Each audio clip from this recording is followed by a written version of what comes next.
السلام علیکم ورحمۃ اللہ وبرکاتہ۔ بسم اللہ الرحمن الرحیم۔ ہم ہم آج کے اپنے سبق کا آغاز کرتے ہیں۔ لاسٹ ٹائم ہم آیت نمبر 195 تک پڑھ چکے ہیں۔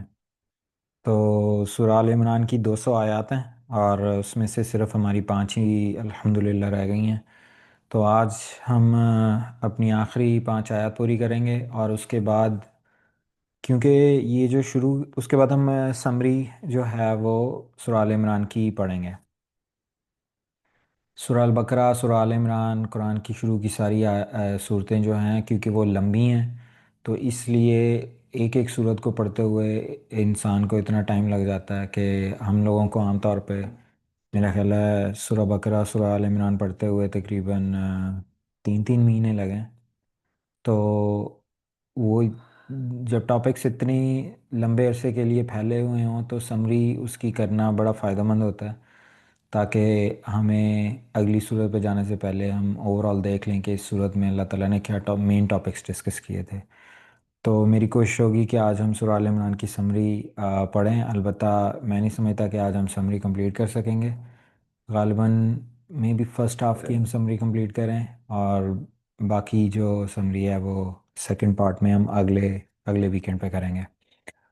تو آج کی 5 سورہ ال عمران کی آخری 5 آیات پڑھنے سے پہلے کیونکہ یہ آخری 5 آیات آخری رکوع کا حصہ ہیں جو کہ 11 آیات پہ ہے، سورہ آیت نمبر 190 سے 200 تک۔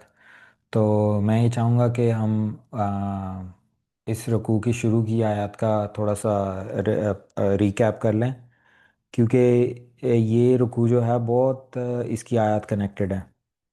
تو یہ کیونکہ ابھی تک آپ کو اندازہ ہو گیا ہوگا کہ صورتیں جو ہیں، کیونکہ قرآن کی اگزامپل ایسے ہے جیسے اللہ تعالیٰ کی سپیچز ہیں۔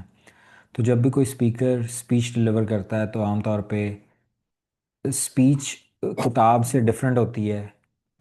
اسپیچ کرنے والا جو ہے اسپیچ کے شروع میں ہی اس کی وہ ایسی بات کرتا ہے جس کی وجہ سے اس کی جو سننے والے ہیں ان کی توجہ مکمل طور پر اس کی طرف ہو جائے۔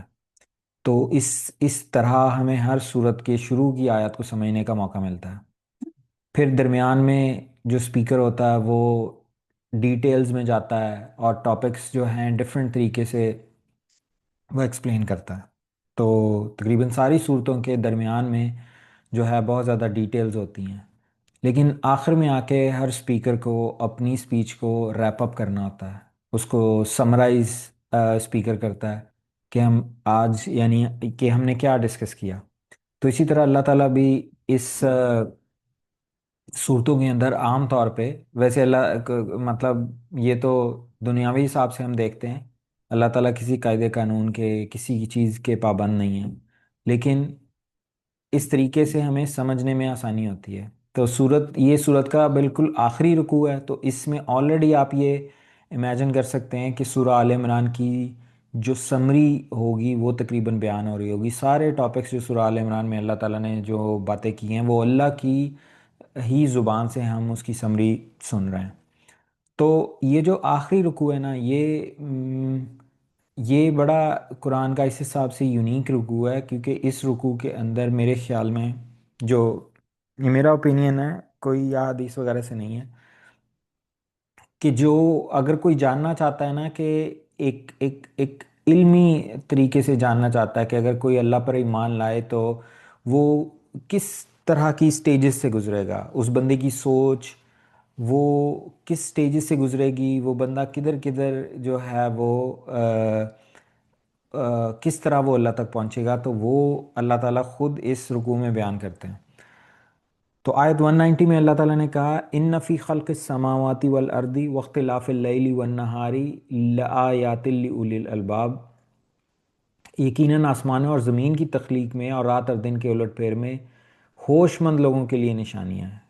تو دیکھیں اللہ تعالیٰ کہہ رہے ہیں کہ سب سے پہلے میں نے جو انسان کو بنایا تو ہر انسان اس دنیا میں آ کے اپنے ارد گرد دیکھتا ہے، تو وہ دیکھتا ہے کہ زمین اپنے ارد گرد کا دیکھتا ہے، اپنے آپ کو دیکھتا ہے، اپنے ارد گرد لوگوں کو دیکھتا ہے، چیزوں کو دیکھتا ہے، جانوروں کو دیکھتا ہے، پودوں کو دیکھتا ہے، سورج کی روشنی، رات، چاند، یہ فصلوں کا بڑھنا اترنا، موسم کے ہیر پھیر، یہ ساری چیزیں وہ دیکھتا ہے.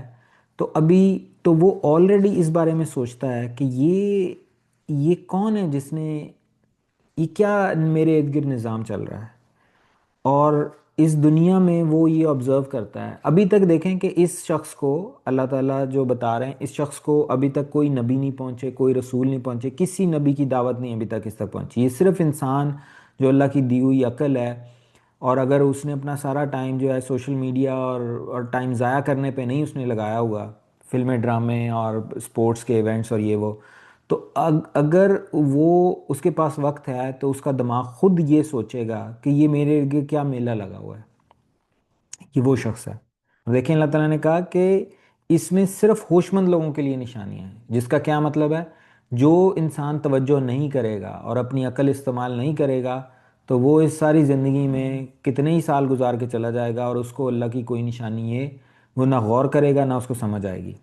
لیکن بہرحال یہاں سے کام سٹارٹ ہوتا ہے کہ اللہ تعالیٰ نے کائنات بنائی ہے، اور کیونکہ یہ کائنات اللہ نے بنائی ہے تو اس میں ہر چیز اللہ کی تخلیق ہے، اور ہر اللہ کی تخلیق اپنے وجود سے اللہ کی تعریف کر رہی ہے. وہ جس طرح آپ کسی پینٹنگ کو دیکھیں تو آپ کبھی اس کے پینٹر سے نہیں ملے جس نے اسے بنایا ہے، لیکن اگر وہ پینٹنگ بہت خوبصورت ہے تو اس کو دیکھ کے آپ اس پینٹر کی ایکسپرٹیز کے آپ کنونس ہو جائیں گے کہ یہ بہت زبردست پینٹر ہے کیونکہ اس کی پینٹنگ بہت زبردست ہے.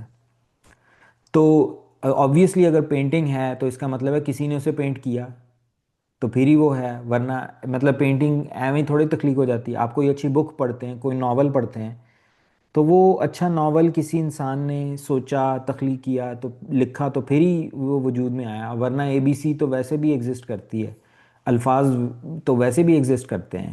تو وہ سٹوری جو بنی وہ کسی انسان نے اپنا دماغ لڑا کے بنائی تو پھر ہی بنی. تو اچھا ناول پڑھ کے آپ جو رائٹر ہے، آپ نہ صرف اس بات تک پہنچ جاتے ہیں کہ یہ واقعی کہ کسی نے لکھا ہے اسے، یہ خود بخود نہیں بنا، اور دوسرا آپ اگر وہ بہت اچھا ناول ہے تو آپ اس بات تک پہنچ جاتے ہیں کہ یہ رائٹر بہت قابل ہے. تو اسی طرح اللہ تعالیٰ وہاں سے ہمیں لے کر چل رہے ہیں کہ اپنے ارد گرد نظریں دوڑاؤ اور ذرا دیکھو جس دنیا میں میں نے تمہیں پیدا کیا ہے میری نشانیاں ہر طرف بکھری ہوئی ہیں.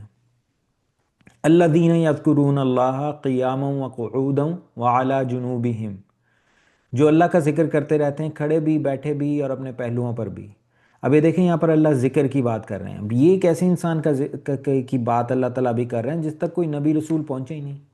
یہ ذکر وہ والا ذکر نہیں ہے. اور قرآن میں جو اللہ تعالیٰ نے جب بھی ذکر کی بات کی، جس کو ہم نے ذکر بنا لیا ہوا ہے، تسبیحاں، زبان پہ تسبیحاں چل رہی ہیں، پتہ ہی کوئی نہیں ہے ویسے کہ ہم کیا پڑھ رہے ہیں.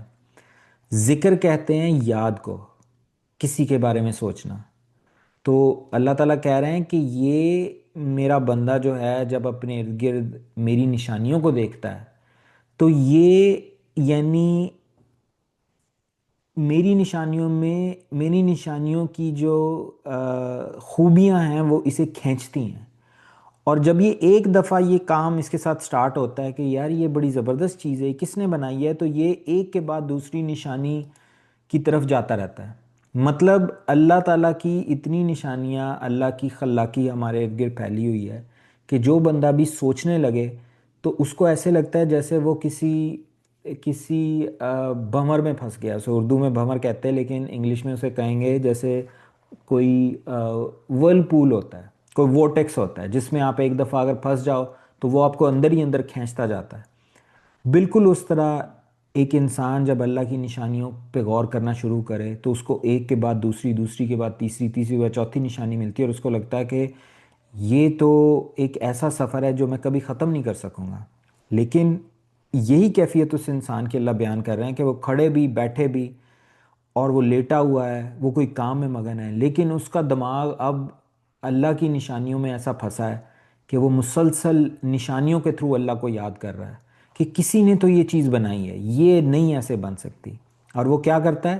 وَيَتَفَكَّرُونَ فِي خَلْقِ السَّمَاوَاتِ وَالْأَرْضِ، اور وہ مزید غور و فکر کرتا رہتا ہے آسمانوں اور زمین کی تخلیق میں. اور وہ کیا کہتا ہے؟ یعنی اتنے غور و خوض کے بعد آخر کار وہ ایک نتیجے پہ پہنچتا ہے، اور وہ نتیجہ کیا ہے؟ ربنا ما خلقت ھذا باطلا، اے میرے رب تو نے یہ سب کچھ بے مقصد پیدا نہیں کیا۔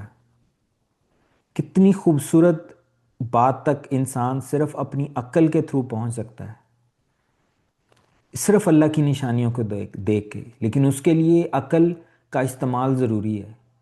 اس کے لیے آپ کے دماغ میں اتنی جگہ ہونی چاہیے کہ آپ یہ والا کام کر سکو۔ اور یقین کریں کہ جو سائیکالوجی کے پروفیسرز ہیں، وہ خود یہ کہتے ہیں، امریکہ کی، میں یہاں پہ ہارورڈ یونیورسٹی کا ایک پروفیسر تھا، اس کی میں نے ویڈیو دیکھی اور وہ یہ بات کر رہا تھا، کہتا کہ اپنے دماغ کو فارغ چھوڑیں شام کے وقت، بقول اس کے، وہ کہتا کہ ہم لوگوں نے اپنے فونوں کو اتنا زیادہ اپنی زندگی کا حصہ بنا لیا، ہر وقت ہم فونوں کے اندر منہ دیے رکھتے ہیں کہ ہمیں یہ سوچنے کا موقع ہی نہیں ملتا، فارغ ٹائم ہی نہیں ہمارے پاس، ہم بور نہیں ہوتے۔ اس کی ویڈیو کا ٹاپک یہ تھا۔ میں اس کی باتیں کیوں بتا رہا ہوں؟ اس لیے کہ آپ کو ایک گواہی دے رہا ہوں ایک ایسے بندے کی کہ جو نہ مسلمان ہے، نہ وہ قرآن کا پڑھا ہوا ہے، بلکہ وہ دنیاوی تعلیم کے تھرو ان باتوں تک پہنچا ہے۔ وہ کہتا ہے کہ انسان کو بور ضرور ہونا چاہیے، بور ہونے، کیونکہ جب انسان بور ہوتا ہے تو وہ تب ہوتا ہے جب اس کے دماغ میں خالی جگہ ہوتی ہے، اس کے پاس وقت ہوتا ہے کہ وہ سوچے، پھر وہ یہ سوچتا ہے کہ میں کون ہوں، میں کدھر ہوں، میری زندگی کا مقصد کیا ہے، یہ اس کے الفاظ ہیں۔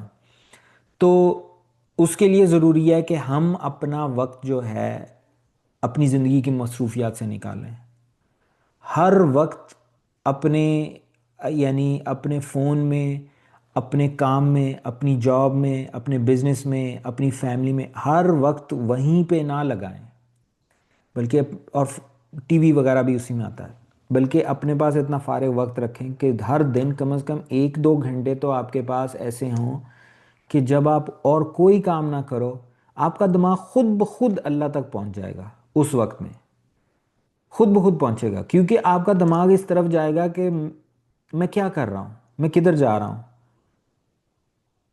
یہ میرے لیے کیا چل رہا ہے۔ تو اللہ تعالیٰ کہتے ہیں کہ وہ بندہ اس بات تک خود پہنچ گیا کہ ما خلقت ھذا باطلا، وہ اس نتیجے پر پہنچا کہ یا اللہ تیری بنائی ہوئی کوئی بھی چیز جو ہے فضول نہیں ہے۔ اگر سورج صبح چڑھتا ہے اور شام کو غروب ہو جاتا ہے تو اس کا بھی ایک مقصد ہے۔ اگر ہر وقت ہی سورج رہے تو پھر ہماری کوئی پودا زندہ نہ رہے، زمین کا نظام سارا ختم ہو جائے، کیونکہ ٹیمپریچر جو ہے مسلسل اوپر رہنے کی وجہ سے پودے ختم ہو جائیں، پودوں کے ختم، اگر پودے ختم ہو گئے کوئی جانور زندہ نہیں رہے گا، اور اگر جانور بھی زندہ نہ رہا، پودا نہ رہا، پھر ہم کھائیں گے کیا؟ کوئی بھی چیز زندہ نہیں رہے گی، ٹیمپریچر ویسے بھی زمین کا جو ہے وہ بہت زیادہ بڑھ جائے گا۔ تو یہ تو ایک چیز ہے صرف، لیکن آپ اگر غور کریں گے تو آپ کو پتہ چلے گا کہ اس کائنات میں اللہ کی بنائی کوئی چیز بھی بے مقصد نہیں ہے۔ سبحانک، اب وہ کیا کہتا ہے؟ نہیں اللہ، یہ تو نے جو بھی چیز بنائی یہ فضول تھوڑا ہی بنائی، سبحانک، نہیں، یہ جو بنانے والا ہے اس نے اتنا کمپلیکیٹڈ سسٹم بنایا ہے، وہ ہر قسم کے عیب سے پاک ہے۔ سبحانہ کا مطلب یہ ہوتا ہے کہ یا اللہ دنیا میں جو بھی نیگیٹو چیز ہے، کوئی خامی ہے، کوئی عیب ہے، وہ تیرے اندر ہے ہی نہیں، رتی برابر بھی نہیں ہے، ذرہ برابر بھی نہیں ہے۔ اللہ تعالیٰ ہر خامی سے، ہر عیب سے پاک ہے۔ فقینا عذاب النار، تو پھر وہ اس پہ کیا کہتا ہے؟ یا اللہ تو ہمیں عذاب، دوزخ کے عذاب سے بچا۔ اچھا، پھر وہ کیا اگلا اس کا نتیجہ کیا نکلتا ہے؟ ربنا انک من تدخل النار فقد اخزیتہ۔ اب یہ بندہ اتنے غور و خوض کے بعد جب اس نتیجے تک پہنچا کہ یا اللہ یہ کائنات خود بخود نہیں بنی بلکہ اسے کسی نے بنایا ہے، اور جس نے بنایا ہے وہ بہت طاقتور ہے، وہ بہت عقل مند ہے، اس میں کوئی عیب نہیں ہے، کوئی اسے دھوکہ نہیں دے سکتا، کوئی اسے جیت نہیں سکتا، کوئی اسے ہرا نہیں سکتا، کوئی اس سے بھاگ نہیں سکتا۔ تو یہ کیسے ہو سکتا ہے کہ اس دنیا میں ایسا عقل مند بنانے والا اس نے مجھے جو بنایا ہے، اور ہم دیکھتے ہیں کہ انسانوں کی بادشاہت ہے زمین پہ، باقی سارے جانور تو انسانوں کی سے پناہ مانگتے ہیں، تو اگر انسان کو اس نے اتنی زیادہ عقل دی ہے، طاقت دی ہے، تو یہ کیسے ہو سکتا ہے کہ وہ انسان کو اس نے بے مقصد بنایا ہو۔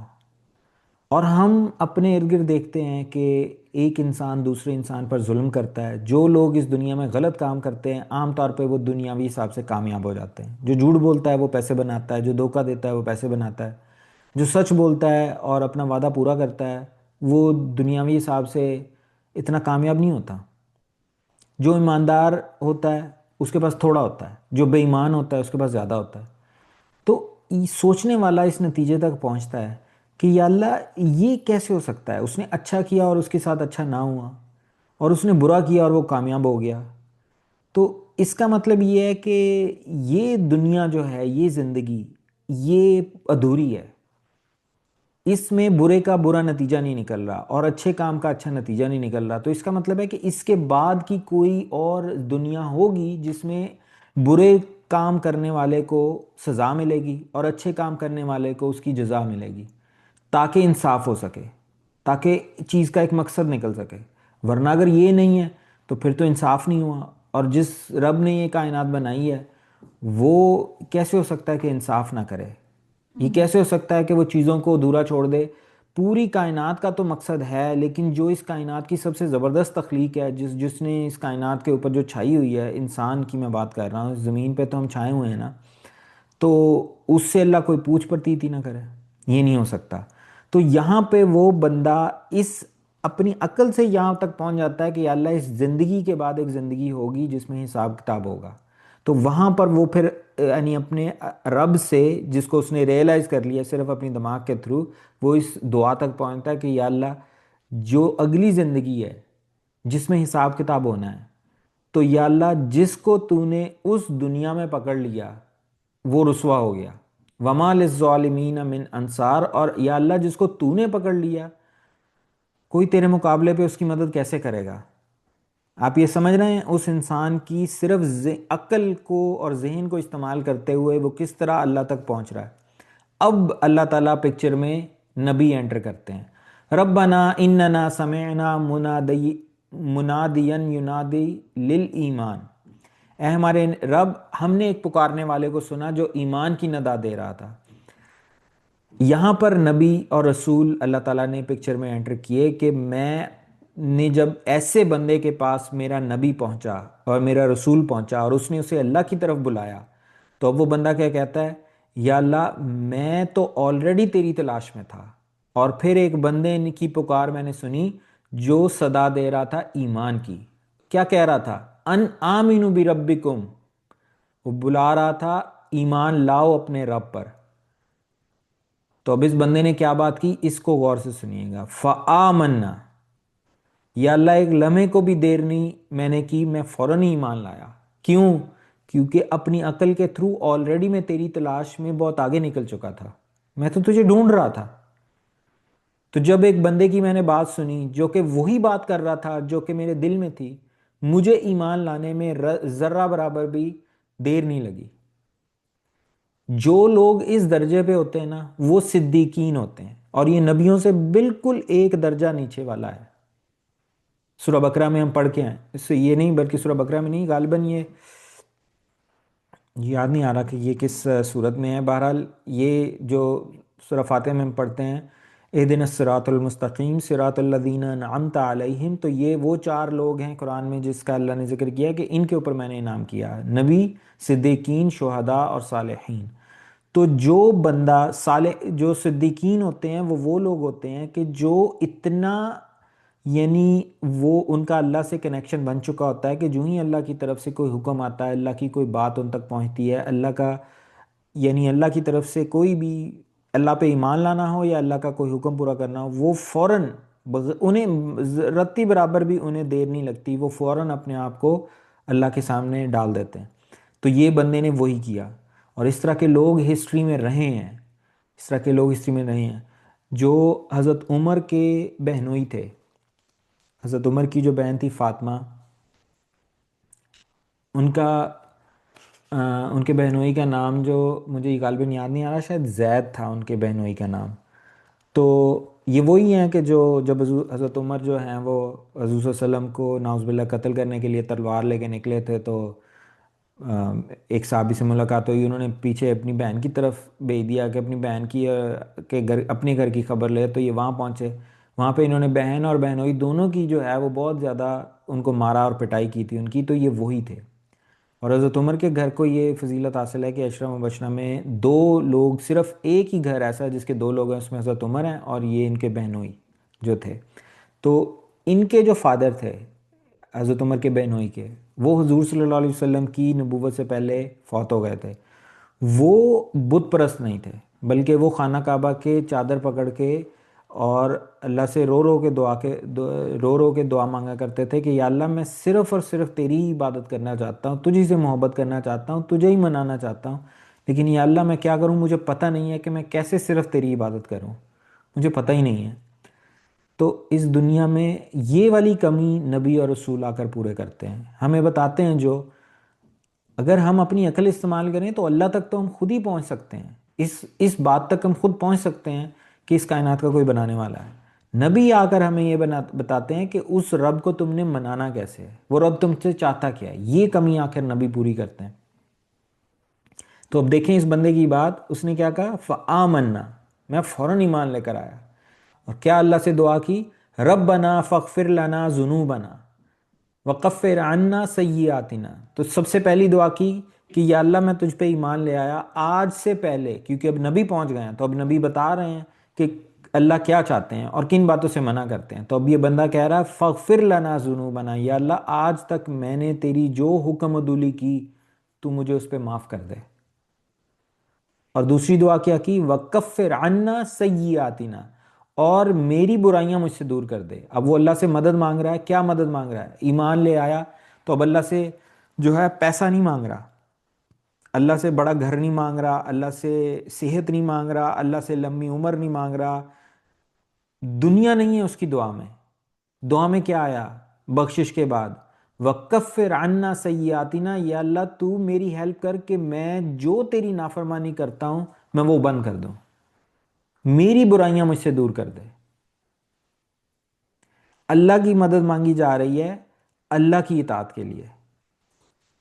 یہ اللہ تعالیٰ ہمیں اس بندے کی بات بتا رہے ہیں کہ جو اللہ کے رستے پہ ہے۔ وَتَوَفَّنَا مَعَ الْأَبْرَارِ، اور تیسری دعا اس نے کیا کی کہ یا اللہ جب مجھے ساتھ دے ان لوگوں کا جو تیرے وفادار بندے ہیں، تاکہ جب میں مروں میں انہی لوگوں کی کمپنی میں مروں، میں تیرے بندوں، یعنی جب میں مروں تو میں ان لوگوں میں شامل ہوں جو کہ تیرے بندے تھے، میں انہی کی کمپنی میں ہوں، اور جب تیرے سامنے حاضر ہوں تو تب بھی میرا اسی طرح تیرے سامنے میں حاضر ہوں کہ میں تیرے بندوں میں شامل ہوں۔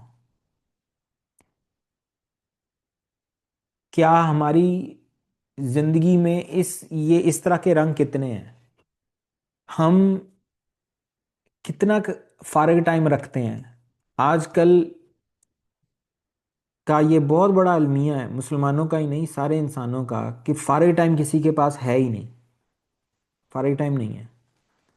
ایک ایک لمحہ جو فارغ ٹائم کا کہیں تھا اس کو اٹھا کے فون میں ڈال دیا ہے۔ ہر وقت ہم نے اپنے لیے انٹرنیٹ پہ مصروفیت ڈھونڈی ہوئی ہے۔ قصور سوشل میڈیا کمپنیز کا نہیں ہے، وہ تو اپنا پیسہ بنا رہی ہیں، وہ زبردستی تو نہیں کرتی کہ آپ اپنا ہر وقت جو ہے وقت ضائع کرتے رہیں۔ کوئی پولیٹیکل نیوز کاسٹر جو ہے زبردستی نہیں کرتا کہ آپ اس کا شو سنیں، کرکٹ کھیلنے والے، فٹ بال کھیلنے والے کوئی زبردستی نہیں کرتے آپ ان کا میچ دیکھیں، کوئی فلم ڈرامہ بنانے والا زبردستی نہیں کرتا کہ آپ ان کی دیکھیں۔ یہ سارے کام انہوں نے آپ کے فنگر ٹپس پہ رکھے ہوئے ہیں، آپ خود کرتے ہیں۔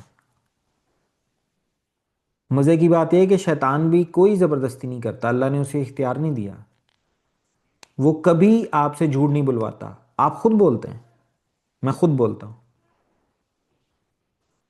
تو ہم نے ٹائم ختم کر دیا۔ اگر ہمارے پاس ٹائم ہو تو پھر ہمیں یہ سوچنا چاہیے کہ ہم اس کائنات پہ نظر دوڑائیں اور اللہ کی نشانیوں کو ڈھونڈیں۔ ہم اللہ پہ ایمان لے آئے ہیں، اس کا کیا مطلب یہ ہے کہ اب مجھے غور و خوض کی ضرورت نہیں ہے؟ ایسا ہرگز نہیں ہے۔ آپ کے اندھے ایمان والے کو بھی عقلی دلیل چاہیے اللہ سے اپنا تعلق بہتر کرنے میں۔ اگر آپ کو نئی سے نئی چیز پتہ چلے گی کہ یہ دیکھیں اللہ تعالیٰ نے یہ کام بھی کیا ہے، تو آپ کو اللہ سے محبت کا ایک اگلا درجہ آپ کو ملے گا۔ لیکن یہ والی بات کو تلاش کرنا، ملے تو اس پہ غور کرنا، سمجھنا، یہ آپ نے کرنا ہے، فرشتوں نے تھوڑے کرنا ہے۔ تو اپنا وقت اتنا رکھیں کہ آپ اللہ کے بارے میں سوچ سکیں، اور اس کے علاوہ آخرت کو اور اللہ کو اپنی پرائورٹی بنائیں، دنیا کو نہ بنائیں۔ یہ اللہ کو پرائورٹی بنانے والے کی دعائیں پورے قرآن میں اللہ نے بکھیری ہوئی ہیں۔ ہم سمری میں پڑھیں گے، ہم سورہ آل عمران کے شروع سے پڑھتے آ رہے ہیں ابھی تک۔ بار بار اس صورت میں اللہ تعالیٰ نے بتایا کہ جو میرے بندے ہیں وہ جب مجھ سے مانگتے ہیں تو کیا مانگتے ہیں، اور کسی ایک جگہ بھی اللہ تعالیٰ نے یہ نہیں کہا کہ وہ مجھ سے دنیا مانگتے ہیں۔ تو آپ یہ ذرا سوچیں کہ آپ کی جو دعائیں ہیں ان میں دنیا کتنی ہے اور کتنا حصہ آخرت کا ہے۔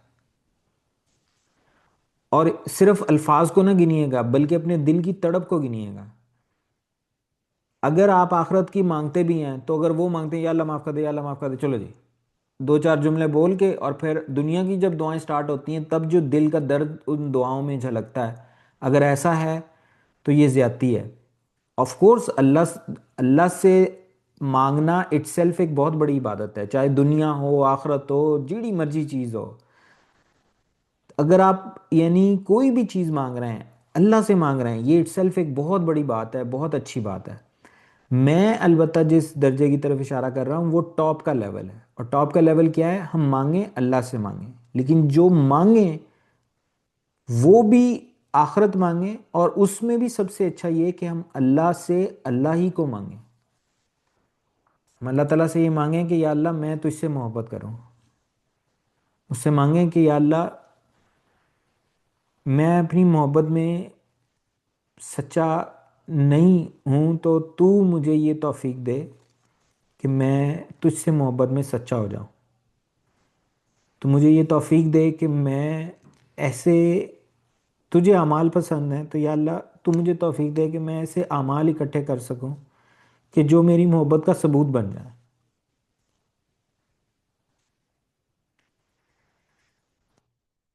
دنیا بھی مانگیں اللہ سے، میں یہ نہیں کہتا دنیا نہ مانگیں، ساری چیزیں آپ اللہ سے مانگیں، لیکن اگر آپ دنیا مانگنے پہ 5 منٹ لگا رہے ہیں تو آخرت مانگنے پہ 10 منٹ تو لگائیں کم از کم۔ حالانکہ آپ کو پتہ ہے کہ دنیا کی اہمیت، آخرت کی اہمیت دنیا کے مقابلے میں بہت زیادہ ہے۔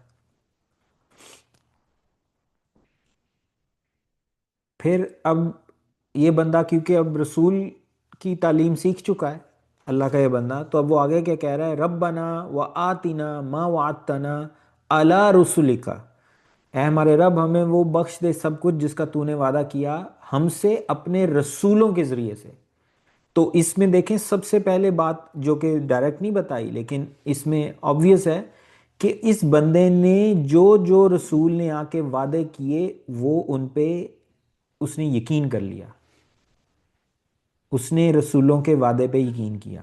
اور اس میں ایک اور چیز اس سے بھی پہلے ہے امپلیسٹ، کہ رسول آ کے وعدے کر رہے ہیں۔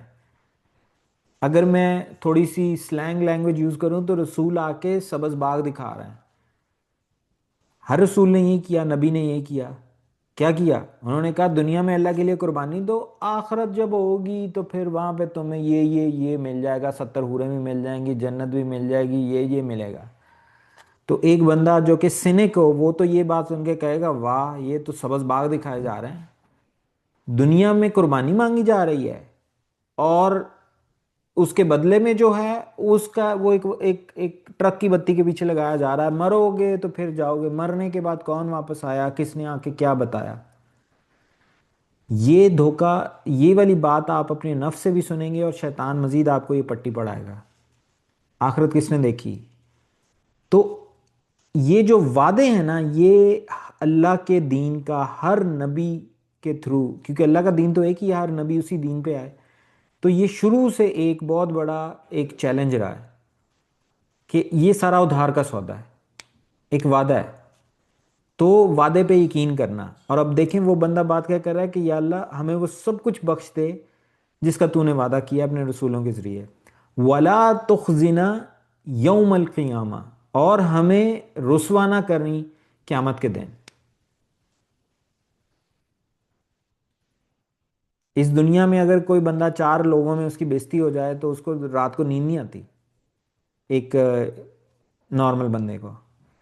تو قیامت والے دن جو اللہ رسوائی کی بات کر رہے ہیں، اور اگر اللہ آپ کو رسوا کرنا چاہے گا تو آپ سمجھتے ہیں کہ وہ رسوائی آپ برداشت کر سکیں گے؟ کوئی برداشت نہیں کر سکے گا۔ انک لا تخلف المیعاد، اور یہ والی جو بات اس نے آخر میں کی ہے نا، یہ بڑی کی ہے کہ شروع میں اس نے کہا کہ یا اللہ، آیت کے شروع میں ایسے لگتا ہے یا اللہ تو اپنا وعدہ ضرور پورا کریں جو تو نے اپنے نبیوں کے ذریعے کیا ہے، لیکن آخر میں اصل میں یعنی کہ ٹرو اسپرٹ پتہ چلی، یا اللہ تو اپنے وعدے کے خلاف نہیں کرتا، اس کا مجھے یقین ہے، اگر مجھے کوئی شک ہے تو وہ یہ ہے کہ میں تیرے وعدے کا مصداق بن سکوں گا یا سکوں گی کہ نہیں، یعنی تو نے وعدہ کیا یہ کرو تو میں یہ دوں گا، یا اللہ مجھے اس بات میں کوئی شک نہیں ہے کہ تو وہ دینے سے مکر جائے گا، شک تو مجھے اس میں ہے کہ میں وہ کر پاؤں گا کہ نہیں کر پاؤں گا۔ تو دعا کیا ہے؟ یا اللہ تو میری مدد کر کہ میں عمل کر کے تیرے سامنے حاضر ہوں۔ کتنی خوبصورت بات ہے، دیکھیں اس نے یہ بھی دعا کی یا اللہ تو میرے سارے گناہ بخش دے پہلے، لیکن اس کے ساتھ اس نے یہ بھی، یعنی اس نے یہ بھی کہا کہ یا اللہ میں عمل نہیں کر سکا، مجھے شارٹ کٹ دے دے، بالکل ٹھیک ہے، بہت اچھی دعا ہے، لیکن یہ بھی اللہ سے مانگیں کہ یا اللہ تو مجھے عمل کرنے کی توفیق دے، تاکہ ایسا ہی نہ ہو کہ میں صرف شارٹ کٹ لیتا ہوا تیرے سامنے پہنچوں، عمل کوئی بھی نہ ہو میرے پاس، اور پھر میں تو اسے منہ پھاڑ کے مانگوں جنت۔ نہیں، بلکہ اگر آپ، اس نے گناہوں کی بخشش مانگی جو اس سے پہلے اس سے ہوئے تھے، لیکن فیوچر کے لیے اس نے کہا کہ یا اللہ مجھے عمل کی توفیق دے۔ یہ دعا کا انداز ہے، اللہ سے جب مانگیں اللہ سے کہیں یا اللہ جو ماضی میں نے تیری خلاف ورزیاں کی، میں وقت تو پیچھے کر نہیں سکتا، تو یا اللہ تو ان پہ مجھے معاف کر دے، اور آئندہ کے لیے یا اللہ تو مجھے یہ توفیق دے کہ میں گناہ نہ کروں، میں گناہ نہ کروں۔ یہ دعا مناسب نہیں ہوگی اگر ہم کہیں یا اللہ پچھلے بھی معاف کر دے، اگلے بھی معاف کر دے، میں کوئی عمل نہیں کرنا، میں کوئی عمل نہیں کرنا۔ یہ یعنی میں یہ تو نہیں کہوں گا کہ یہ دعا حرام ہے یا کوئی ایسی بات ہے، لیکن یہ ان لوگوں کا طریقہ نہیں ہے جو کہ جن کا اللہ قرآن میں ذکر کرتا ہے، جو کہ واقعی اللہ سے محبت کرتے ہیں، کیونکہ محبت تو نام ہے دکھ اٹھانے کا۔ تو اگر آپ اللہ سے محبت کرتے ہیں اور دوسری ساتھ آپ یہ ماننے کے لیے تیار نہیں ہیں کہ بھائی اللہ کے لیے تکلیفیں بھی اٹھانی ہیں اور اللہ کی بات بھی ماننی ہے، یا اللہ بات تیری نہیں ماننی بس تو ہی مجھے بخشتا رہے، یہ تو اچھا، یہ اچھی سوچ نہیں ہے۔ تو عمل کے لیے تیار ہوں اور اللہ سے دعا مانگیں۔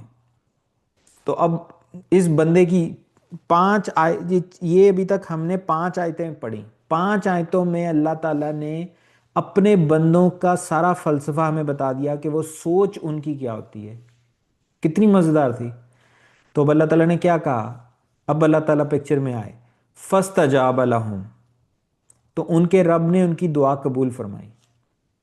فَاسْتَجَابَ لَهُمْ رَبُّهُمْ أَنِّي لَا أُضِيعُ عَمَلَ عَامِلٍ مِّنكُمْ مِنْ ذَكَرٍ أَوْ أُنثَىٰ، اللہ نے ان کی دعا قبول فرمائی اور ان سے کیا کہا کہ میں تم میں سے کسی عمل کرنے والے کے کسی عمل کو ضائع کرنے والا نہیں ہوں، خواہ وہ مرد ہو یا عورت۔ یہ آخر میں مرد اور عورت کا علیحدہ سے ذکر کرنے کی کیا ضرورت تھی؟ ویسے بھی تو بات کمپلیٹ ہی تھی، لیکن قرآن میں اللہ تعالیٰ نے کئی جگہوں پہ علیحدہ علیحدہ مردوں اور عورتوں کا ذکر کیا تاکہ کوئی بیوقوف یہ نہ سمجھے کہ یہ والی ساری ڈسکشن مردوں سے کی جا رہی ہے یا عورتوں سے کی جا رہی ہے، نہیں، اس اللہ کے لیے مرد اور عورت دونوں برابر ہیں۔ اللہ نے اگر مرد کو گھر کا حاکم بنایا ہے تو وہ صرف اس ایک اسپیسیفک رول میں اسے حکمرانی دی ہے، اس کا مطلب یہ نہیں ہے کہ عورتوں کی عزت اللہ کی نظروں میں کم ہے، عورتیں باحثیت انسان اللہ کی نظروں میں کم ہیں، عورتیں جو ہیں وہ بائی ڈیفالٹ مردوں سے نیچے ہوں گی، نہیں۔ ہم سورہ آل عمران میں پڑھ نہیں چکے؟ اللہ تعالیٰ نے حضرت مریم کے بارے میں کہا کہ جب حضرت مریم کی ماں نے افسوس کیا ان کی پیدائش پہ کہ یا اللہ میں تو سمجھتی تھی کہ میرا بیٹا ہوگا اور میں اسے تیری راہ میں وقف کر دوں گی، تو یہ تو بیٹی ہو گئی، میں نے کیا پیدا کر دیا؟ تو اللہ تعالیٰ نے کیا کہا کہ یہ اللہ کو ہی پتہ ہے کہ اللہ نے کیا پیدا کیا ہے، اور اس بیٹی جیسا کوئی بیٹا نہیں ہوگا، اس لیے کوئی عورت جو ہے وہ یہ نہیں سمجھ سکتی کہ وہ کسی بھی طرح مرد سے کمزور ہے اللہ کو پانے میں۔ اس دنیا میں مشن صرف ایک ہی ہے، حاصل کرنے کی چیز صرف ایک ہی ہے، اور وہ ہے اللہ تعالیٰ۔ تو اس ریس میں مرد اور عورت دونوں برابر ہیں، عورت کی کوئی کمزوری نہیں ہے۔ آپ اگر ایک عورت کی حیثیت سے کوئی اللہ کو پانا چاہتا ہے، اللہ کے وہی ڈیل ہے جو مردوں کے لیے، اللہ کے حکموں پہ عمل کرو، اللہ کو منا لو۔ اللہ کا عورتوں کے لیے کیا حکم ہے؟ گھر کے اندر رہو، اولاد کی اچھی تربیت کرو، اور اگر نکاح کے رشتے میں ہو تو مرد کی حکمرانی کو ایکسیپٹ کرو۔ آپ اسے مشورہ دے سکتے ہیں لیکن زبردستی اس سے کام نہیں کرا سکتے، اس چیز کو ایکسیپٹ کر، یہ اللہ کا حکم ہے آپ کے لیے۔ مرد کے لیے بھی اللہ کے حکم ہے، بہت سخت حکم ہے۔ اللہ تعالیٰ نے مرد کو کہا کہ گھر کا سارا کام جو جو عورت نے ایک روپیہ نہیں کمانا، تو نے عورت کو کھلانا ہے، وہ گھر بیٹھ کے بے شک ٹانگ پہ ٹانگ رکھے، تو نے اسے کھلانا ہے۔ اس کے کپڑوں کی، اس کی خوراک کی، اس کی بیسک ضرورتوں کی ذمہ داری تیری ہے۔ مرد اگر کہیں اللہ تعالیٰ سے یا اللہ یہ میرے ساتھ کیا زیادتی ہے، وہ اپنا کمائے میں اپنا کماؤں گا، ہر دونوں دونوں بندے اپنے اپنی رسپانسبل ہوں، اولاد کی بھی ہم برابر کریں گے، جتنا اولاد کا خرچہ آدھا وہ دے آدھا میں دوں، نہیں۔ اللہ تعالیٰ نے مرد کو پابند کیا ہے۔ اللہ تعالیٰ نے یہ بھی مرد کو پابند کیا ہے کہ اگر کوئی تمہارے گھر والوں پہ اٹیک کرے، فزیکل اٹیک، تو ان کے مرنے سے پہلے تم نے اپنی جان قربان کرنی ہے، یعنی انہیں ہر صورت میں ڈیفینڈ کرنا ہے۔ اسی طرح مرد کی علیحدہ ذمہ داری، میرے کہنے کا مطلب ہے کہ اللہ کے احکامات کی ڈیل وہی ہے۔ اب کوئی بندہ کہے نہیں نہیں یا اللہ مجھے یہ حکم پسند نہیں ہے، یہ اسے دے دے، دوسرا مجھے دے دے، نہیں، ایسے نہیں چلے گا۔ ہم دونوں اس ریس میں مرد اور عورت برابر شامل ہیں۔ بعضکم من بعد، تم سب ایک دوسرے میں سے ہی ہو، یعنی حضرت آدم کی آل اولاد کی طرف اللہ تعالیٰ کا اشارہ ہے کہ یعنی کہ تم آپس، یہ اس چیز کی طرف بھی اشارہ ہے بہت زیادہ کہ تم سب برابر ہو، اللہ کی نظروں میں برابر ہو، تم سب ایک دوسرے کی اولاد ہی ہو نا، آخر میں تو جا کے تم سارے حضرت آدم اور اما حوا پہ مل جاتے ہو، تو پھر تمہارے آپس میں ایک دوسرے سے جھگڑے کس بات کے ہیں کہ بھئی میں تم سے بہتر ہوں؟ فالذین ہاجروا واخرجوا من دیارہم وأوفوا فی سبیلی وقاتلوا وقتلوا، اب اللہ تعالیٰ بات کرنے لگے ہیں کہ جو میرے لوگ ہیں وہ کیا کر کے آئیں گے اس دنیا میں۔ اب سنیے گا، اللہ تعالیٰ نے سب سے پہلے کیا ہے، جنہوں نے ہجرت کی اور جو اپنے گھروں سے نکال دیے گئے، فالذین ہاجروا واخرجوا من دیارہم، تو حضور صلی اللہ علیہ وسلم کی حدیث ہے، عام طور پہ ہجرت ہم یہی سمجھتے ہیں کہ جو اللہ کے دین کے لیے، اللہ کے حکم پہ وہ اپنا گھر بار چھوڑ کر، ملک چھوڑ کر، شہر چھوڑ کر وہ دوسری جگہ چلے جائیں، یہ بھی ہجرت ہے، بہت اچھی ہجرت ہے، لیکن حضور صلی اللہ علیہ وسلم کی حدیث میں حضور صلی اللہ علیہ وسلم نے کہا کہ ہجرت یہ ہے کہ تم اللہ کو منانے کے لیے اللہ کی منع ہوئی کی ہوئی کوئی ایک چیز بھی چھوڑ دو تو یہ ہجرت ہے۔ اللہ نے کہا ہے کہ جھوٹ نہ بولو، اور آپ اس چیز کے بارے میں خنکی ہو جائیں کہ میں نے جھوٹ نہیں بولنا، چھوٹی سے چھوٹی چیز میں بھی خیال رکھیں، جھوٹ نہ بولیں۔ اللہ نے آپ کو یہ حکم دیا ہے کہ ماں باپ سے اچھے طریقے سے بات کریں، اچھا اخلاق کریں، ماں باپ کی ہر بات ماننے کا نہیں کہا، لیکن ماں باپ سے بہترین اخلاق۔ تو ماں باپ کی، اس کا کیا مطلب ہے، سب سے زیادہ پرابلم ہی ہوتی ہے جب بچے چھوٹے ہوتے ہیں، تب ماں باپ کی اطاعت مسئلہ نہیں ہوتی، تب انسان میں عقل کم ہوتی ہے، ماں باپ میں ساری عقل ہوتی ہے، وہ اڈلٹ ہوتے ہیں۔ ساری پرابلم سٹارٹ ہوتی ہے جب بچے بڑے ہوتے ہیں اور ماں باپ جو ہیں بڑھاپے کی طرف جانا شروع ہوتے ہیں، دنیا بدل گئی ہوتی ہے، بچوں کو اب نئے سکلز ملے ہوتے ہیں، اور بچے یہ سمجھنے لگ جاتے ہیں کہ کیونکہ وہ دیکھتے بھی یہ ہیں کہ نئی چیزوں، کئی چیزوں کا ماں باپ کو پتہ نہیں ہوتا، اور ماں باپ جو ہیں عام طور پہ ان کو یہ ہوتا ہے کہ ہم نے اپنی زندگی میں سب کچھ سیکھا ہے، یہ وہ، تو وہ جب نصیحت بھی کرتے ہیں تو وہ سخت لہجے میں کئی دفعہ کرتے ہیں۔ یہاں پر اصل میں ماں باپ اور اولاد کے درمیان ایک سٹارٹ ہوتا ہے کہ اولاد جو ہے وہ ماں باپ کی بات سن کے، اور سم ٹائمز ان کے مشورے جو ہیں وہ یا قابل قبول نہیں ہوتے، یا اگر ان کے مشورے ٹھیک بھی ہوں اولاد ماننا نہیں چاہتی، تو پھر وہاں پر جو ہے وہ بد اخلاقی والا کام سٹارٹ ہوتا ہے۔ تو ماں باپ جو مرضی کہیں، جتنا مرضی سخت ہو کے بولیں، جتنی مرضی ڈانٹ پہ لائیں، اگر آپ اولاد ہیں آپ سن لیں، کم از کم، کم از کم یہ سب سے نچلا درجہ ہے ماں باپ کی اطاعت کا کہ خاموشی اختیار کر لیں، بولے نہ آگے سے کچھ، بالکل نہ بولیں۔ بلکہ بہترین تو یہ ہے کہ ماں باپ کو احساس ہی نہ ہو، آپ بے شک آپ ان کی بات آپ کے دل کو بھی بری لگی ہو، ان کو پتہ ہی نہ چلے۔ اور اللہ تعالیٰ نے ماں باپ کے سلسلے میں یہ کہا کہ تم احسان سے کم جو بھی لے کے آؤ گے وہ قابل قبول نہیں ہوگا، یعنی 100/100 چاہیے۔ تو یہ اللہ کا ایک حکم ہے۔ اگر آپ کو ماں باپ، اور ماں باپ بہت ساری باتیں غلط بھی کہتے ہیں، بد اخلاقی بھی کرتے ہیں، اپنے بچوں سے زیادتی بھی کرتے ہیں، بہت سارے ماں باپ اپنے بچوں کے درمیان برابری بھی نہیں کرتے، اور یہ سارے دکھ اولاد کے لیے بہت بڑے ہوتے ہیں، کیونکہ ماں باپ ان کے لیے بہت قیمتی ہوتے ہیں، چاہے وہ بد اخلاقی بھی کریں، لیکن جب ماں باپ کوئی زیادتی کرتے ہیں تو اولاد کے لیے وہ بہت بڑا دکھ ہوتا ہے۔ تو پھر جتنا بڑا دکھ ہوتا ہے پھر ریئیکشن بھی اتنا سٹرونگ ہوتا ہے۔ لیکن اللہ کیا کہہ رہے ہیں؟ اللہ یہ کہہ رہے ہیں کہ ماں باپ کے ساتھ کوئی ایسی بات نہ کرو جو ان کے دل کو تکلیف دے۔ اگر ماں باپ کوئی ایسا حکم دے رہے ہیں جو اللہ کو ناراض کر سکتا ہے تو وہ اللہ نے دو ٹوک کہا ہے کہ بالکل نہیں ماننا، لیکن ماں باپ کو پھر بھی اچھے طریقے سے بتانا ہے۔ اگر آپ یہ کام نہیں کرتے، آپ یہ کام کرنے لگ جائیں، یہ اللہ کی راہ میں آپ کی ہجرت ہوگی۔ اور اس طرح کے اعمال کتنے زیادہ ہیں، اللہ نے کتنی چیزوں سے منع کیا۔ آپ اگر ہر کام سے باز آتے جائیں گے تو آپ کی ہجرت والی بات پکی ہوتی جائے گی۔ تو اللہ نے کیا کہا؟ یہ اللہ کے لیے ہجرت کرتے ہیں، یعنی اللہ جس چیز سے منع کر دیں یہ باز آ جاتے ہیں۔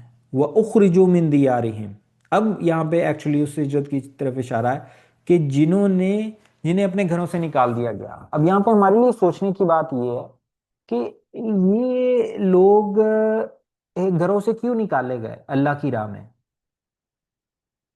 آج تک کبھی آپ نے سنا ہے کہ کسی بندے کو اپنے گھر میں نماز پڑھنے کی وجہ سے اس کے گھر سے نکال دیا گیا؟ کسی بندے کو سچ بولنے پہ اس کے گھر سے نکال دیا گیا؟ کوئی بندہ چیریٹی کرتا تھا، یعنی صدقہ کرتا تھا، اور اس کو اس کے گھر سے نکال دیا گیا؟ ایسا کبھی نہیں ہوا۔ لوگوں کو گھروں سے نکالا تب یعنی کہ جاتا ہے ہسٹوریکلی جب وہ نظام بدلنے کی بات کریں، جب وہ دوسروں کو بھی یہ کہیں کہ اللہ کے حکموں پہ عمل کرو، جب وہ لوگوں کا سر کھائیں، کاروبار میں گھسیں، عدالتوں میں گھسیں، ایسی جگہوں پہ بھی وہ اللہ کو لانے کی کوشش کریں، تب سوسائٹی کو ان کے ساتھ پرابلم ہوتی ہے۔ حضور صلی اللہ علیہ وسلم کے ساتھ بھی یہی معاملہ تھا۔ مکہ کے جو اہل قریش ہے وہ حضور صلی اللہ علیہ وسلم کو کہتے تھے کہ اے محمد تو نیا دین لایا ہے صلی اللہ علیہ وسلم، تو نمازیں پڑھ، تو حج عمرے کر، تو دوسروں کو نہ بتا، دوسروں کا دماغ خراب نہ کر، گھر گھر میں لڑائی نہ ڈال۔ یہ ان کا حضور صلی اللہ علیہ وسلم کے خلاف چارج تھا۔ تو یہاں پر یہ والی جو بات اللہ کہہ رہے ہیں کہ وہ اپنے گھروں سے نکالے گئے، میں یہ کنونس آپ کو کرنے کی کوشش کر رہا ہوں کہ ایسا کام کرو گے تو گھروں سے نکالے جاؤ گے نا۔ تو اللہ تعالیٰ انڈائریکٹلی ہمیں کہہ رہا ہے کہ اس طرح کا کام کرو، اللہ کے راستے میں اس طرح کی کوشش کرو، معاشرے کو بدلنے کی کوشش کرو، اور اگر تمہیں اس کی سزا کے طور پہ معاشرہ تمہارے خلاف ہو جائے، تمہاری بات نہ مانے، تمہیں تمہارے گھروں سے نکال دے، تو اس کے بدلے میں اب اللہ تعالیٰ جو جزا دیں گے جو آنے والی ہے اس کی طرف اللہ اشارہ کر رہے ہیں۔ اور جنہیں میری راہ میں ایذائیں پہنچائی گئیں، تو اگر کسی کو شک تھا تو وہ اس آیت کے اس حصے میں پورا ہو جائے گا کہ وہ اللہ کی راہ میں تھے اس لیے انہیں تکلیفیں پہنچیں۔ گھر سے نکلنے سے بڑی تکلیف، بہت ہی کم تکلیفیں ہوتی ہیں جو گھر سے نکلنے سے ہوتی ہیں۔ انسان نے گھر کتنی شوق سے بنایا ہوتا ہے، اور جب اس سے وہ چھت چھن جائے تو یہ بہت بڑی تکلیف ہوتی ہے۔ اور اس کے علاوہ پھر اللہ تعالیٰ نے کیا کہا؟ وَقَاتَلُوا وَقُتِلُوا لَأُكَفِّرَنَّ عَنْهُمْ سَيِّئَاتِهِمْ، اور جنہوں نے میری راہ میں جنگ کی، جانیں دی بھی اور جانیں لی بھی، اور جانیں بھی دے دی، میں لازماً ان سے ان کی برائیوں کو دور کر دوں گا۔ تو اللہ تعالیٰ نے کیا کہا؟ کن سے میں برائیاں دور کروں گا؟ وعدہ کن سے ہو رہا ہے؟ جو یہ کام کریں۔ میرے اور آپ کے لیے لمحہ فکریہ یہ ہے کہ ہم ان میں سے کتنے کاموں کو کہہ سکتے ہیں کہ ہم تھوڑا بہت ہی کرتے ہیں؟ ہم میں سے کتنوں نے ہجرت کی ہے، اللہ کے لیے کسی چیز کو چھوڑا ہے؟ ہم میں سے کتنے ایسے ہیں جو کہ اللہ کی راہ میں کوشش کر رہے ہیں کہ ہمیں معاشرے کی، دوسروں کی مخالفت ہے؟ ضروری نہیں ہے پورا معاشرہ آپ کے خلاف ہو، سم ٹائمز جب آپ چھوٹے لیول پہ ہوتے ہیں تو آپ کے گھر والے آپ کے خلاف ہو جاتے ہیں، سب سے پہلے تو وہیں سے کام سٹارٹ ہوتا ہے۔ تو اگر ایک بندہ ایسا ہے کہ جو اللہ کے راستے میں ہیں، لیکن ابھی اس کا معاملہ اتنا آگے نہیں بڑھا کہ ساری دنیا اس کے خلاف ہو، بلکہ ابھی وہ صرف اس کے ارد گرد کے لوگ قریبی ہی اس کے خلاف، ان میں سے کوئی ایک آدھا ہوا ہے، یہ بھی ایک سرٹیفکیٹ آف آنر ہے۔ اور وہ اس آیت میں اپنے آپ کو گسیڑ سکتا ہے کہ یا اللہ میں بھی تھوڑا بہت کوالیفائی کرتا ہوں، صحیح ہے۔ ایسی آیتوں میں اپنے آپ کو جج کیا کریں، اپنے آپ کو کوالیفائی کرایا کریں ایسی آیتوں کے لیے، اور اگر نہیں ہے تو یہ میرے لیے ایک کام کرنے کی بات ہے، یہ مجھے کرنا ہے یہ کام، تاکہ میں جو اللہ تعالیٰ جو بشارتیں سنا رہے ہیں میں بھی ان کا مستحق ہو سکوں۔ اور پھر اللہ تعالیٰ نے کیا کہا، اخرجوا من دیارہم کے بعد، اور وہ اللہ کی راہ میں انہیں تکلیفیں پہنچائی گئیں اور انہوں نے میری راہ میں جنگ کی اور جانیں بھی دیں۔ تو جنگ اور جانے دینے والا جو مرحلہ ہے وہ ایک سرٹن کنڈیشنز کے بعد آتا ہے، جب اتنے لوگ اکٹھے ہو گئے ہوں کہ مسلمانوں کی ایک سٹرینتھ ہو۔ حضور صلی اللہ علیہ وسلم نے بھی پہلے ہی دن جنگ نہیں کی تھی، مکہ کے 13 سال جو تھے وہ حضور صلی اللہ علیہ وسلم نے اپنے صحابہ کے ہاتھ بندھے رکھے تھے۔ تو اگر آپ اللہ کے راستے میں نکلیں گے اور ابھی جنگ کی نوبت نہیں ہے، اس وجہ سے آپ اس آیت سے نہیں رہیں گے۔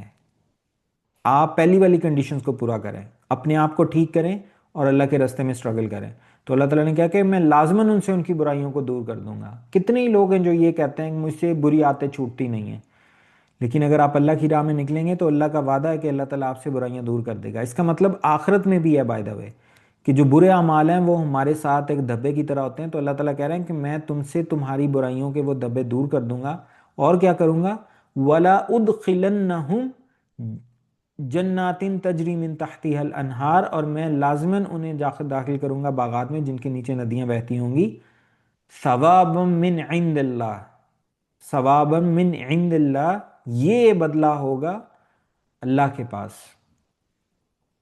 ان کے اعمال کا، واللہ عندہ حسن الثواب، اور بہترین بدلہ تو اللہ ہی کے پاس ہے۔ لا یغفرن لا یغ- لا یغفرنک تقلب الذین کفروا فی البلاد، اے نبی آپ کو دھوکے میں نہ ڈالے ان کافروں کی چلت پھرت شہروں کے اندر۔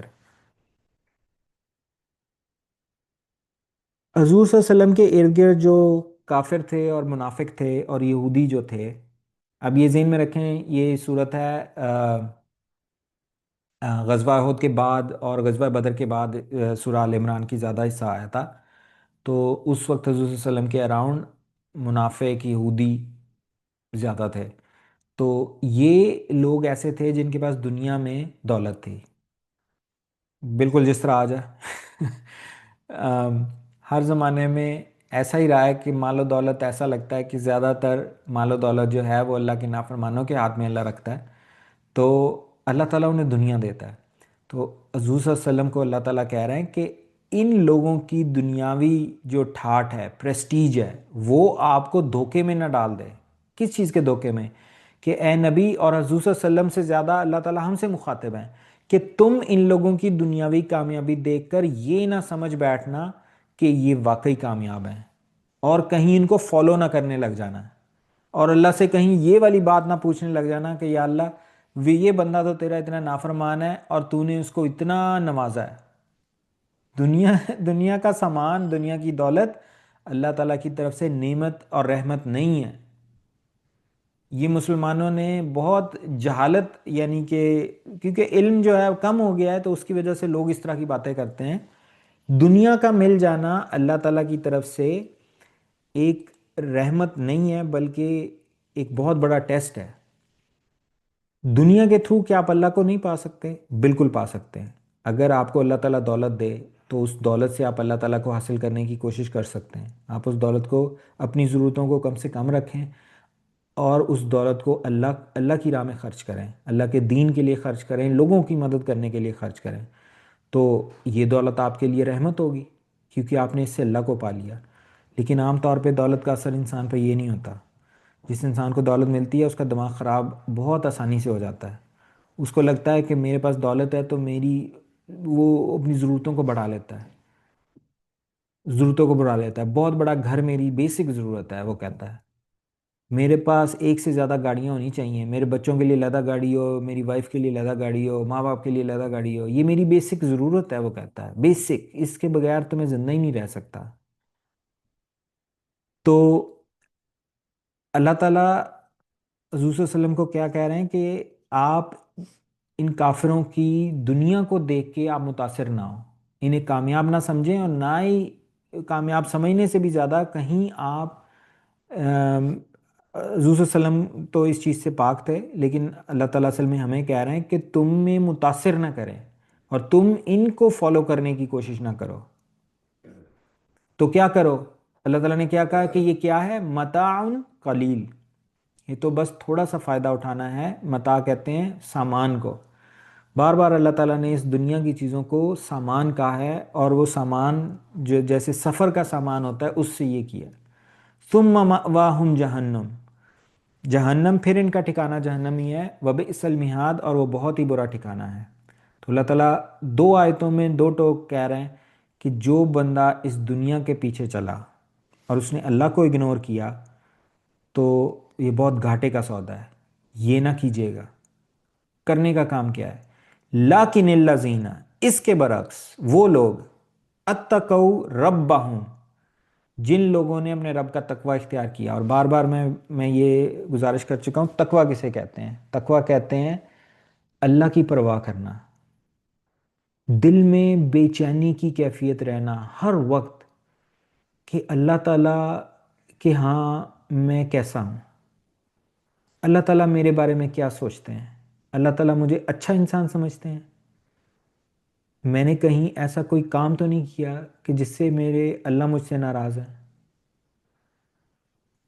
یہ جو لوگ دنیا میں عزت کے پیچھے بھاگتے ہیں نا، تو عزت کی ڈیفینیشن ہے ہی یہ کہ اللہ تعالیٰ آپ کے بارے میں کیا سمجھتے ہیں۔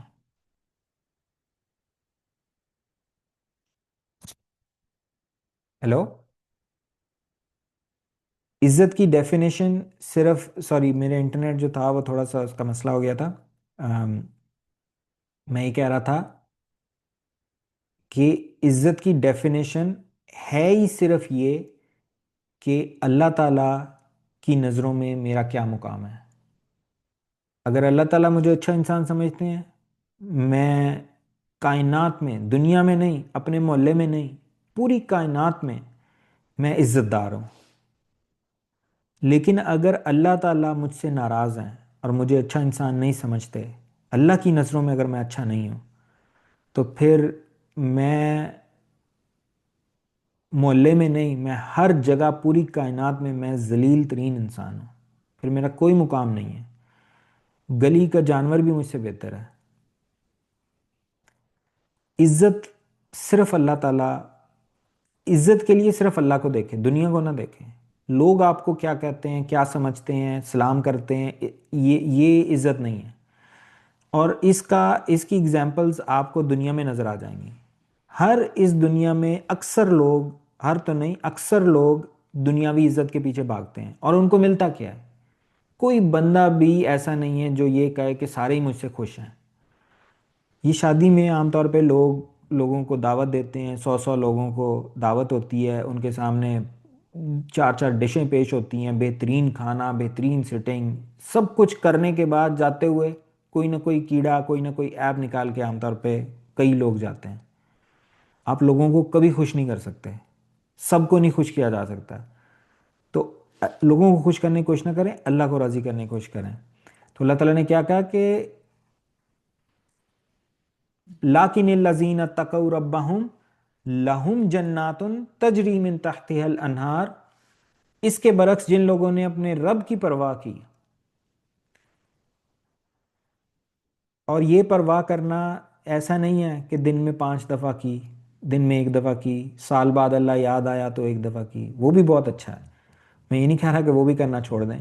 اگر کوئی یہ کرتا ہے تو میں البتہ کہہ رہا ہوں کہ ٹاپ لیول کیا ہے۔ ٹاپ لیول یہ ہے کہ آپ ایک کیفیت ہو آپ کے دل میں جو ہمیشہ ہر وقت قائم رہے، آپ کو ہر وقت دھڑکا لگا رہے کہ میں جو کام کر رہا ہوں یا کر چکا ہوں یا کرنے والا ہوں، اللہ اس سے راضی ہوں گے یا ناراض ہوں گے۔ یہ جو کیفیت ہے جو کہ 24 گھنٹے آپ کے دل میں رہے گی نا، ایک بے چینی ہوگی آپ کو، اسے تقویٰ کہتے ہیں۔ تو ان کے لیے کیا ہے؟ ان کے لیے باغات ہیں، جنت ہے جس کے دامن میں ندیاں بہتی ہوں گی، اور وہ کتنی دیر وہاں پہ رہیں گے؟ خالدین فیہا، میرے بندو ٹینشن نہ لو، تم اس میں ہمیشہ رہو گے۔ جو جنت میں گیا وہ کبھی نہیں نکلے گا وہاں سے، یہ جنت کی نعمتوں میں سے ایک نعمت ہے۔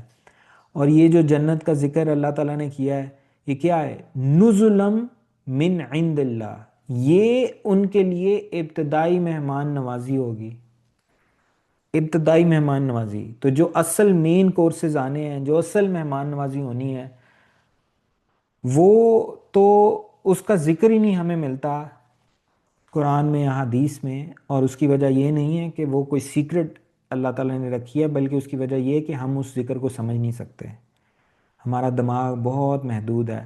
ہم وہی چیزیں سمجھ سکتے ہیں جو کہ ان چیزوں سے مماثلت رکھتی ہوں جو ہم نے کبھی زندگی میں ایکسپیرینس کی ہوں، دیکھی ہوں، کھائی ہوں، سنی ہوں، سونگی ہوں، کوئی احساس ہو ہمیں ان کا۔ تو اللہ تعالیٰ نے، حضور صلی اللہ علیہ وسلم کی حدیث ہے کہ قرآن کے جتنی بھی اللہ تعالیٰ نے جنت کی نعمتوں کا ذکر کیا ہے وہ ساری کی ساری نزل ہیں، یعنی وہ ابتدائی ہے، مہمان نوازی ہے۔ جو مین کورسز ہیں جنت کے جو کہ ہمیں آگے ملیں گے، وہ تو ان کا تصور بھی نہیں ہم کر سکتے۔ وما عند اللہ خیر للابرار، اور مزید جو اللہ کے پاس ہے وہ کہیں بہتر ہے نیک لوگوں کے لیے۔ اللہ تعالیٰ ہمیں ان لوگوں میں شامل کرے۔ وَإِنَّ مِنْ أَهْلِ الْكِتَابِ لَمَن يُؤْمِنُ بِاللَّهِ وَمَا أُنزِلَ إِلَيْكُمْ، اور بے شک اہل کتاب میں وہ بھی ہیں جو ایمان رکھتے ہیں اللہ پر اور اس پر بھی ایمان رکھتے ہیں۔ اب یہ ذہن میں رکھیں کہ جس طرح سورہ البقرہ جو ہے وہ یہودیوں کو کافی مخاطب کرتی تھی، تو سورہ آل عمران میں اللہ تعالیٰ نے عیسائیوں سے اسپیشل بات کی ہے، لیکن سورہ آل عمران میں یہودیوں سے بھی کئی جگہ پہ خطاب کیا۔ بہرحال اہل کتاب سے اللہ تعالیٰ اب اینڈ پہ، یہ سیکنڈ لاسٹ لٹرلی آیت ہے، اللہ تعالیٰ ان کو، کیونکہ اس صورت کا بہت بڑا حصہ اہل کتاب سے اللہ تعالیٰ مخاطب تھے، تو اس لیے سمری میں ان کا دوبارہ ذکر ہو رہا ہے کہ اللہ تعالیٰ انکریج کر رہے ہیں اہل کتاب کو کہ اہل کتاب میں 100% لوگ خراب نہیں ہیں، بلکہ ان میں کچھ لوگ ایسے بھی ہیں جو ایمان رکھتے ہیں اللہ پر۔ وما انزل الیکم وما انزل الیہم خاشعین للہ، اور اس پر بھی ایمان رکھتے ہیں جو تم پر نازل کیا گیا، اور اس پر بھی جو ان کی طرف نازل کیا گیا، یعنی وہ ایمان رکھتے ہیں اہل کتاب میں، قرآن کو بھی ٹھیک مانتے ہیں، بے شک وہ اس کا اقرار ابھی نہیں کرتے، اور وہ اس پر بھی ایمان رکھتے ہیں جو کہ کتابیں ان کی طرف نازل کی گئیں، اور وہ کیا کرتے ہیں؟ خاشعین للہ لا یشترون بآیات اللہ ثمنا قلیلا، اور اللہ سے ڈرتے رہتے ہیں اور وہ اللہ کی آیات کو حقیر سی قیمت پر فروخت نہیں کرتے، یعنی انہوں نے اللہ کے دین کو ذاتی فائدے کے لیے انہوں نے یوز نہیں کیا، اور انہوں نے اللہ کے دین کو دنیا کا فائدہ اٹھانے کے لیے جو ہے اگنور نہیں کیا۔ تو ایسے لوگوں کے لیے کیا ہے؟ اولئک لہم اجرہم عند ربہم، ایسے ہی لوگوں کا اجر ان کے رب کے پاس محفوظ ہے۔ ان اللہ سریع الحساب، یقیناً اللہ تعالیٰ جلد حساب چکا دینے والا ہے۔ اب اس کا کیا مطلب ہے؟ کوئی یہودی اور عیسائی حضور صلی اللہ علیہ وسلم پر اور قرآن پر ایمان لائے بغیر بھی جنت میں پہنچ سکتا ہے اب حضور صلی اللہ علیہ وسلم کے آنے کے بعد؟ نہیں، اس کے لیے لازم ہے کہ وہ حضور صلی اللہ علیہ وسلم کا امتی بنے گا، تو پھر ہی وہ جنت میں داخل ہو سکے گا۔ قرآن اللہ کی کتاب ہے اور حضور صلی اللہ علیہ وسلم اللہ ہی کے نبی ہیں، یہ نہیں ہو سکتا، کوئی انسان بھی جنت میں نہیں پہنچ سکتا جب تک وہ اللہ کی ساری کتابوں پہ، سارے نبیوں پر ایمان نہ لائے۔ جس طرح ہمارے لیے ہم اگر یہ کہیں کہ میں حضرت موسیٰ کو نعوذ باللہ نہیں مانتا، نہیں، میں اسلام کے دائرے سے خارج ہو جاؤں گا، ایسا نہیں ہو سکتا۔ آخری آیت، یا ایھا الذین آمنو، اے ایمان کے دعوے دارو، کیا کرو؟ اب انسٹرکشنز آ رہی ہیں۔ آمنوا اصبروا، صبر کرو۔ صبر کسے کہتے ہیں؟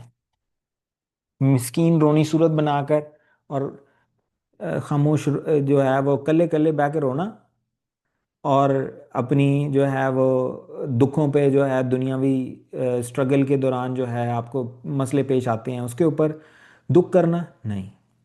صبر کہتے ہیں جب آپ اللہ کی راہ میں ہو اور آپ کو کوئی نقصان اٹھانا پڑے، کوئی باتیں سننی پڑیں، آپ کو کسی قسم کی کوئی ریزسٹنس ہو سامنے سے، تو جب وہ ریزسٹنس ہو، لوگ آپ کو روکنے کی کوشش کریں، معاشرہ آپ کو روکنے کی کوشش کرے، نظام آپ کو روکنے کی کوشش کرے، آپ کا کوئی نقصان ہو، تو آپ ان ساری چیزوں کے باوجود اپنے رستے، اللہ کے رستے سے نہ ہٹیں، بلکہ آپ کہیں کہ میں اپنا نقصان کرا لوں گا، میں خود بھی اس دنیا سے چلا جاؤں گا، لیکن میں جب تک ہوں میں اس رستے پہ قائم رہوں گا۔ یہ ہے صبر کرنا۔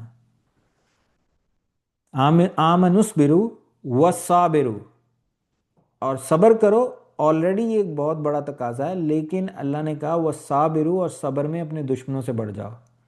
اس میں بڑی گہری بات ہے، کیونکہ اب ذہن میں رکھیں کہ سورہ آل عمران کا ایک بڑا حصہ 60 آیات غزوہ احد کے اوپر تبصرہ تھا، غزوہ احد کو ڈسکس کیا، تو اس میں اس کی طرف اشارہ ہے کہ اللہ تعالیٰ نے کہا کہ تمہارے دشمن جو تم سے لڑنے آتے ہیں وہ بھی تو مرتے ہیں نا، وہ بھی تو تیاری کر کے آتے ہیں، گھر کو پیچھے چھوڑ کے آتے ہیں، بیوی بچے ساتھ لاتے ہیں، اپنا مال خرچ کرتے ہیں۔